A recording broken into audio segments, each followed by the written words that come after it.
Hey guys, it's Siobhan with 2Kitty and Beyond. If it's your first time here, welcome. My name is Siobhan. I'm an intuitive tarot therapist, a Reiki master, and a spiritual counselor. And today I wanted to talk about gender fluidity, gender polarity, and how this reflects at soul level. Before I get into that, though, I also wanted to mention a little bit of an energy update. We've had fairly calm conditions over the last week or so, Schumann resonance wise, but even beyond that, just energetically speaking, because sometimes the Schumann resonance doesn't always reflect what's going on energetically, cosmically, spiritually, etc. But it has been fairly calm, nothing too big to report, with the exception of yesterday. So yesterday, I think it was around, I want to say 2 to 4 p.m. we'll say, just to generalize, because I don't remember exactly when it was. But there was a period where my crown chakra was extremely activated, specifically down first the right side and then the left side. So it was like this anchoring of energy in the masculine polarity and then in the feminine polarity. And I actually had to lie down. So that doesn't happen very often. Usually when these downloads come in, they either happen at night when I'm already in bed, or they happen in such a way that the anchoring of them doesn't take a lot of my physical energy or create very many disruptions. But this time yesterday, it was very much disorienting. I had to lie down. I was experiencing vertigo. It was almost like I had the spins.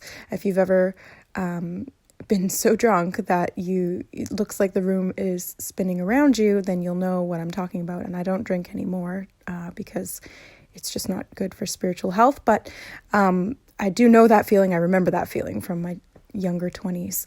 So anyway, I had to lie down. I was getting this really spinning energy in my head, and I was feeling very, as some of you who will follow the channel know, low energy, low blood sugar. Basically, my body starts to feel weak or like I need to eat sugar to balance it. If you know that feeling, then you'll know what I'm talking about.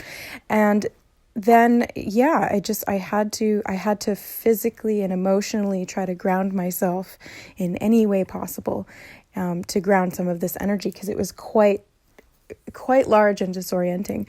And I was not the only one. My boyfriend came home and he said, yeah, around the same time, he was experiencing the same thing. He was trying to drive home and he was experiencing that as well. And he too felt like he had low blood sugar, and he too couldn't get grounded, and he too was experiencing those shifts and that sort of spinning energy.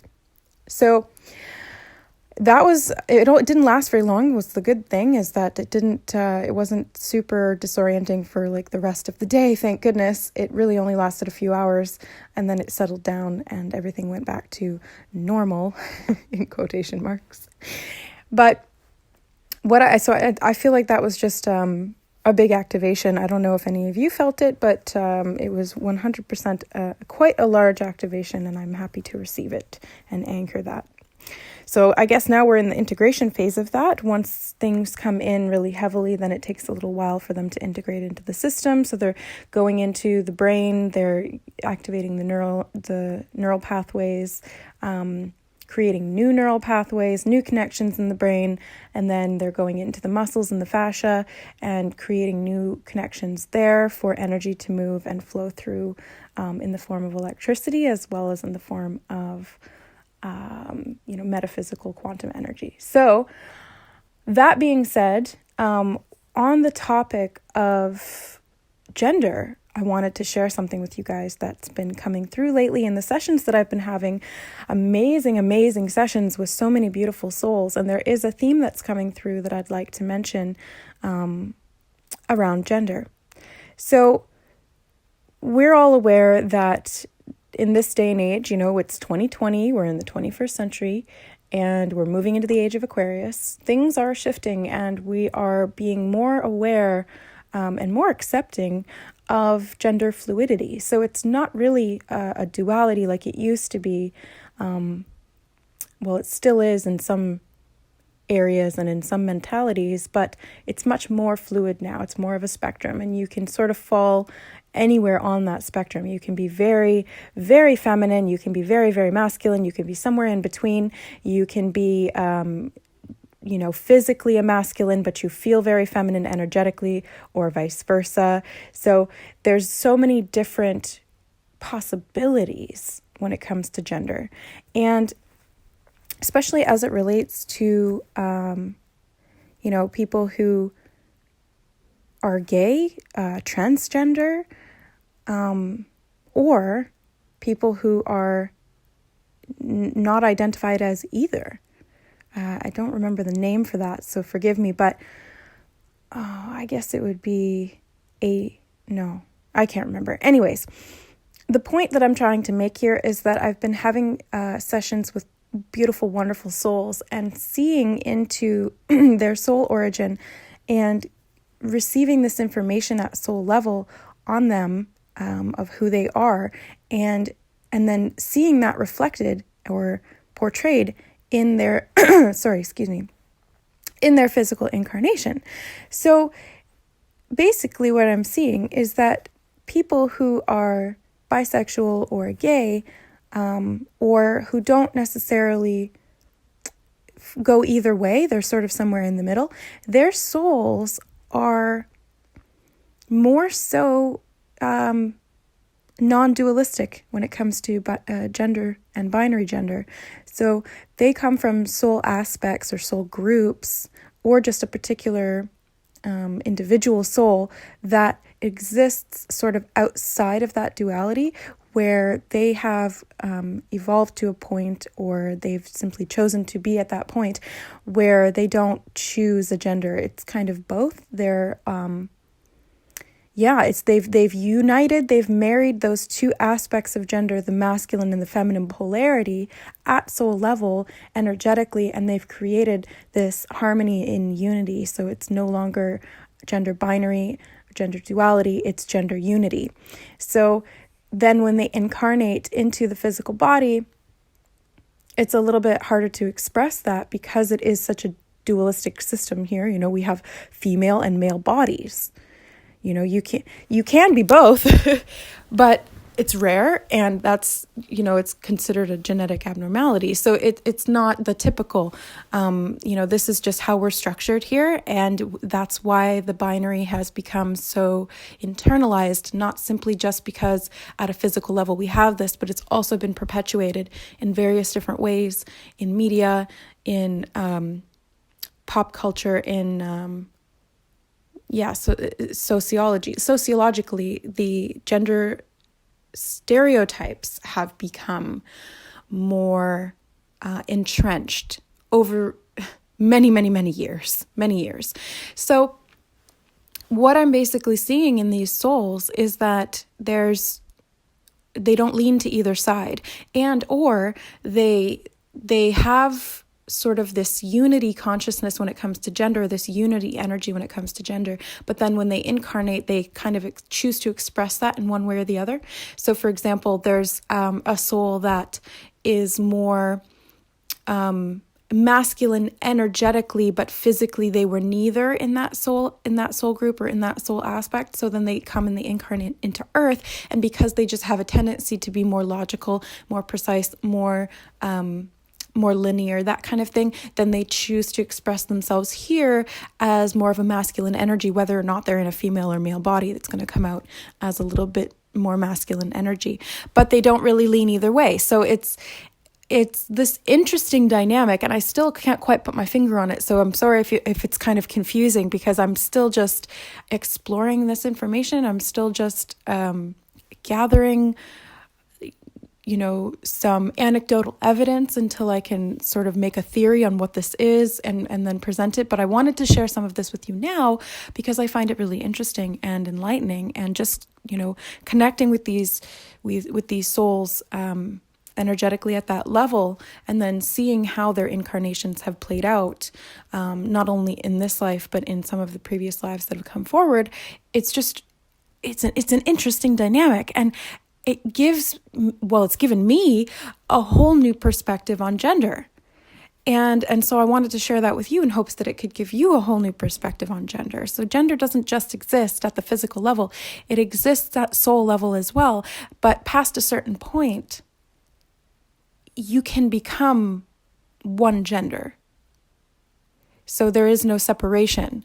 And then there are also higher advanced souls who do embody one specific gender. So I've seen souls that are very feminine in essence, and they've gotten to that point where they've become like a light being, but they still sort of exude those primarily energetic feminine qualities, which are receptiveness, intuitiveness, feeling, sensing, nurturing, that kind of thing.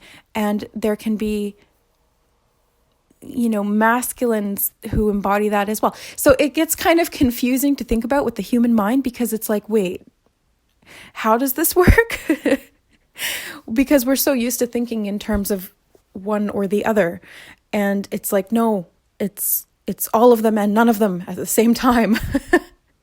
So it gets a little bit mind-boggling, and I'm even kind of confusing myself talking about it, but it makes sense at an energetic level, and I wish that I could convey that to you in a way that made sense. So I hope I'm doing it justice. I really hope I am, because it's such a beautiful thing to connect with souls on this level and to see all of the different potentials of who we are energetically and how we choose to express ourselves. And at the end of the day, we're all one. Consciousness is consciousness, and we've fractalized ourselves and we've split off into all of these different potentials, all of these different branches of the tree, but we're all still part of that home tree. We're all still part of that initial network of consciousness. So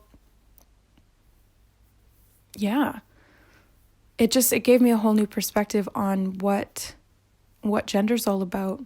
And if you are listening to this and you are feeling conflicted within yourself around your gender or your sexuality or how you identify as male, female, or neither, then I hope that this can give you some perspective on sort of how that is being expressed in your physical human life, potentially from a soul level. And if you would like to learn more about that, please reach out to me. If you're struggling, I would love to support you in any way that I can. My tools that I have at my disposal are intuitive tarot therapy, spiritual counseling, and Reiki, like I said in the beginning. So the Reiki sessions have been hugely transformative, and I'm so honored to be able to facilitate these for these beautiful, beautiful souls, absolutely wonderful souls. And I've just been really busy with that the last week, so I haven't put out any energy updates. So thank you for your patience with me, guys. And thank you to the souls who have come forward for beautiful transformation via the Reiki energy. So I think that's all I wanted to say today. Just a lot of energy and downloads coming in as it relates to the feminine and the masculine, as we are in 2020, which is the year of the rise of the divine feminine and the balancing of the divine masculine. So it's bringing these two into harmony within us all, within our society, and energetically. So left and right hemisphere of the brains are being balanced, energy's being balanced, and we're thinking about things in a more balanced way. It doesn't have to be black or white. There's a million shades of gray, and that's completely natural, completely normal. And it's just kind of how the soul is expressing itself in these ways. Yeah. All right. I'm going to leave it at that, because I just can't really verbalize this very well. Maybe I'll try again later on down the line when I have a little bit more information as it relates to gender, fluidity, and the soul. But for now, that's kind of my tentative thesis or theory around it. So I hope you guys enjoyed. Thank you for listening. Thank you for being here. If you liked it, don't forget to like the video, share, subscribe, etc. You guys know the drill. I really don't need to tell you. It's just perfunctory at this point, but I love you and thank you so much for being here. I really appreciate it. Without you guys, I wouldn't have anybody to share this information with. So thank you for that. And if you would like any support that I can provide, please reach out to me at services.tokittyandbeyond@gmail.com for a tarot reading or a Reiki session or some combination of the two. So I love you guys, and we will see you next time. Bye.